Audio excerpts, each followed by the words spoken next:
Okay, I've been getting a lot of questions about the presses that I use to do clutch drums. This here is the A-Tech foot press because you use your foot to activate it, and this part number on this is T-0171. You're going to get the foot press. You're going to get this attachment here that goes in. This is what you're going to use to do most of your clutch drums. You get the 2 feet like this that comes with it.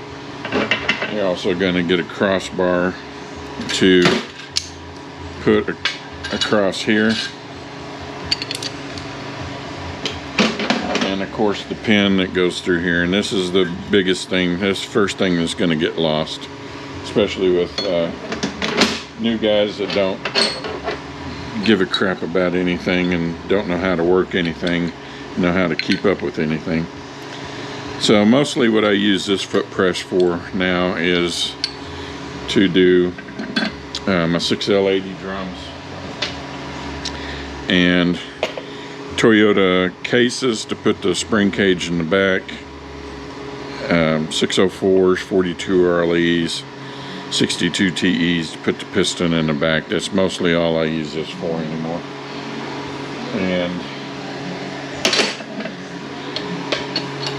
to do these drums right here.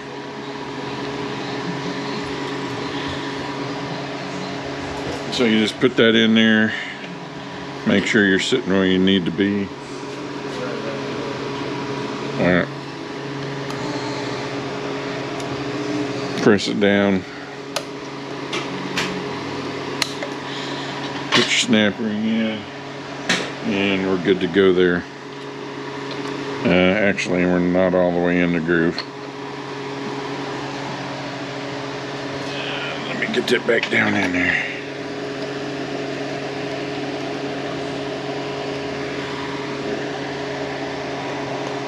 Alright, why are we being this way? Because we're on camera.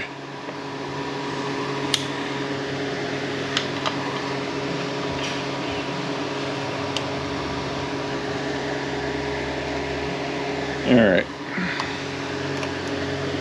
should just pop into that groove, and we're not. So something was in there, it looks like. And what that was, it went flying away. So that's how this foot press works. If need be, you know, sometimes you get pistons that don't want to go in quite right. Basically talking about balance pistons that you got to press in, they're spring loaded. What you can do is get this started, get it down to about where it's going to start into the drum, then you can work your lip seal tool around it, help get it in there, and then press that on down. There are some attachments that you can get for it. This one you can't get anymore. It's no longer available. There are different feet available for it. I do have one pair. I got these here. They're about $100 a set. And the other one is looks similar to this, but the flange is a little bit different down here.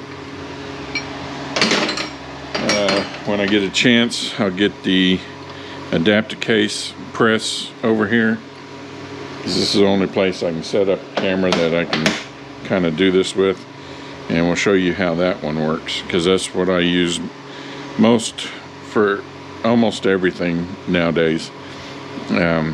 This is just easier to put on here. It's kind of hard to do it on the adapter case press. You definitely really hard to try to do the 604 pistons and the Toyota pistons on that over there, and this is just so much easier, so I just do it here. Alright, we'll see how this comes out.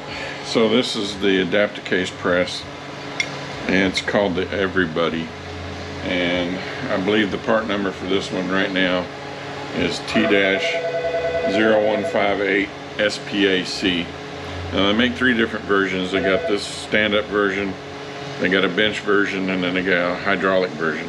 I would say don't get the hydraulic version because you want to be able to feel what's going on. With the hydraulic press, you're not going to be able to feel so much. You don't want to get into a position where you can't feel that something's starting to bind up, and then you just crush it with the hydraulic press. So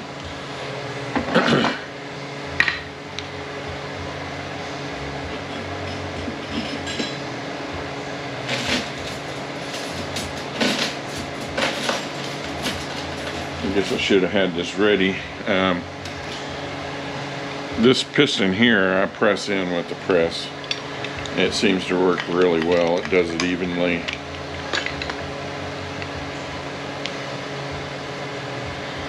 You can see it just goes right in.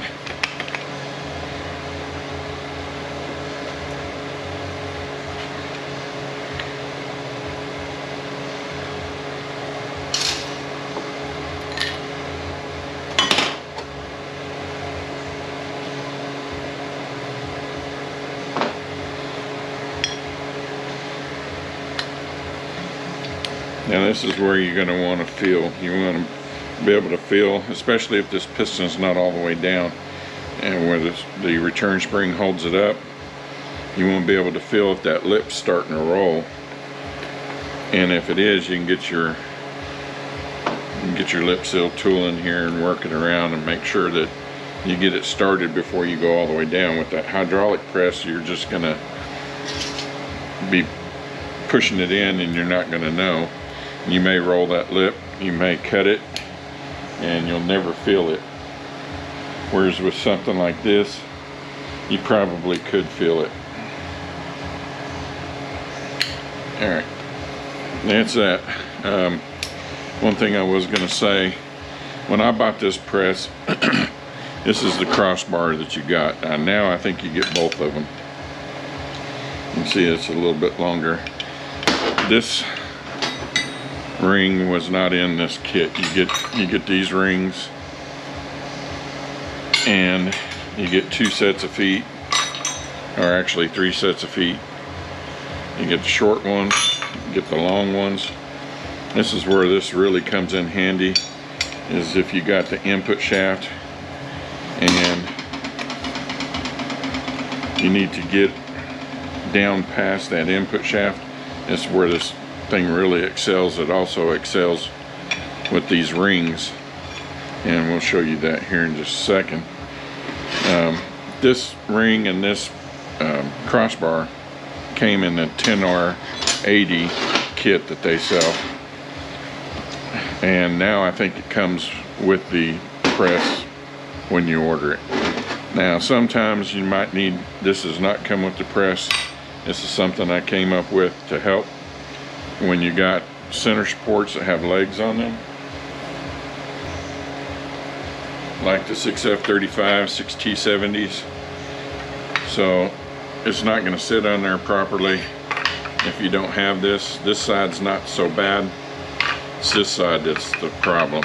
So I got something to hold it up. Pick you the ring that fits into whatever you need to do.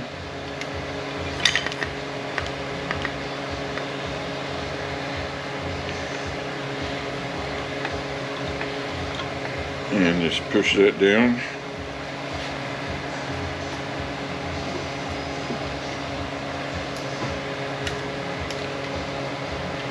Sometimes some of this stuff you can't get snap ring pliers in there to really do what you need to do. Just do whatever you got to do. So works really well for that. I'm going to take this other side off, and then we'll put pistons in.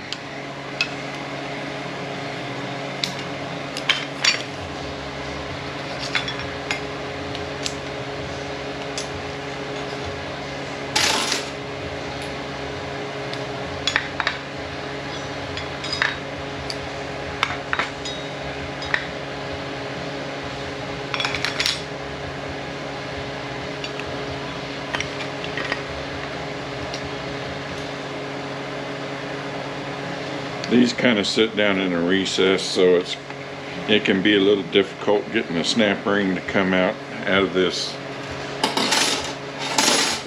plate or ring that has a lip on it. So not always using snap ring pliers works very well. I find it's easier to just push these off.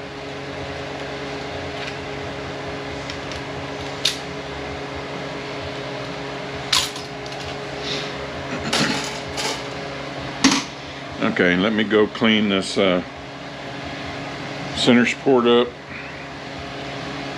and these bevel plates, and then we'll put these pistons in.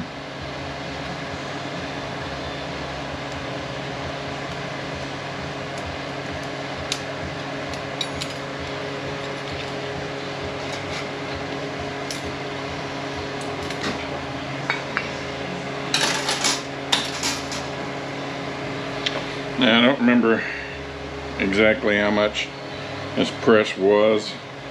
You know, this was bought long before the inflation that we have now, but I want to say it was like $1,200, and that was before the 10R80 kit that comes with it now, I believe. That was another $300. So I imagine it's probably around $1,500 now. Don't quote me on that, I may be wrong.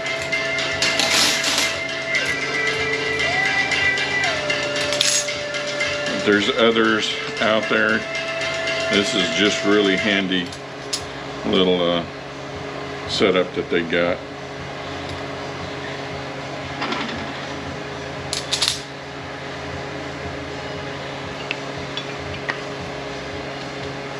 And it makes doing these just so much easier.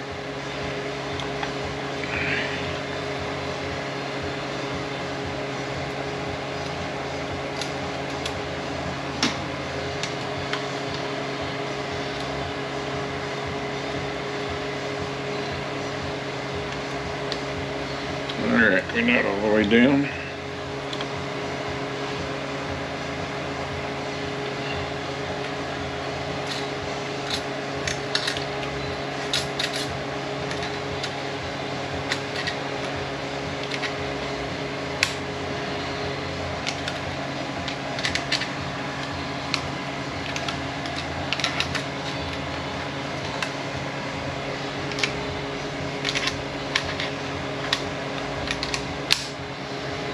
Go.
Got my foot in the way right there. Let's see if we can push it off just a little bit so that we can get in there.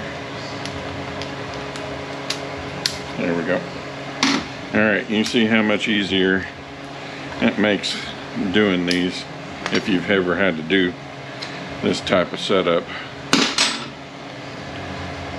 So that's all there is to using a foot press. Like I said, there's different models out there. You look around on the web, and you can even make your own. You see how simple the design is. So that's how it's done.